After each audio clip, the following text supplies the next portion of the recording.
मी लहान होते ना तेव्हापासून मला भडंग चिवडा खूप आवडायचा आणि मलाच नाही तर मला वाटते प्रत्येकालाच आवडत असेल, कारण भडंग हा दिसायला छान आणि टेस्टला खमंग असा आयटम आहे, तर तो सगळ्यांनाच आवडतो. आणि मी आज त्याचीच इझी अशी रेसिपी तुमच्याबरोबर शेअर करणार आहे.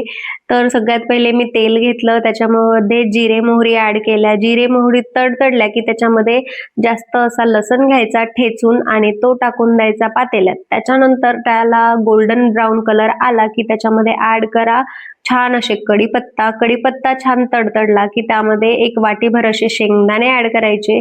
शेंगदाणे लाल कलर आला की त्याच्यामध्ये आपल्याला ऍड करायचं आहे थोडंसं असं हळद, कारण हळद जास्त प्रमाणात यूज करायची नाहीये. आपल्याला भडंगचा कलर हवा आहे लाल, आणि त्यासाठी मी यूज केलेली आहे इथं लाल बेडगी मिरची, जी की फक्त कलर देते, तिखट बिलकुल नसते. तर मी इथं 4 ते 5 चम्मच बेडगी मिरची यूज केलेली आहे. आणि नंतर मी इथं मुरमुरे छान क्रिस्पी भाजून घेतले होते, ते मुरमुरे मी याच्यामध्ये टाकलेले आहेत. मी 2 पायली मुरमुऱ्यांचा हा भडंग चिवडा बनवलेला आहे.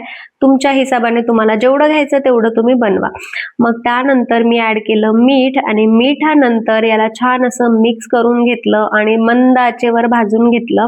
त्यानंतर याच्यात मेन इन्ग्रेडियंट येतो तो म्हणजे आपली पिठी साखर. म्हणजे 4-8 चमचे साखर घ्यायची, मिक्सरमध्ये फिरवायची आणि याच्यामध्ये मिक्स करायची. हा आहे मेन इन्ग्रेडियंट, कारण हा जो आहे ना तो आपल्या भडंगला खूप अशी छान टेस्ट देणार आहे. तर असा काहीसा आपला भडंग चिवडा बनवून रेडी झालेला आहे.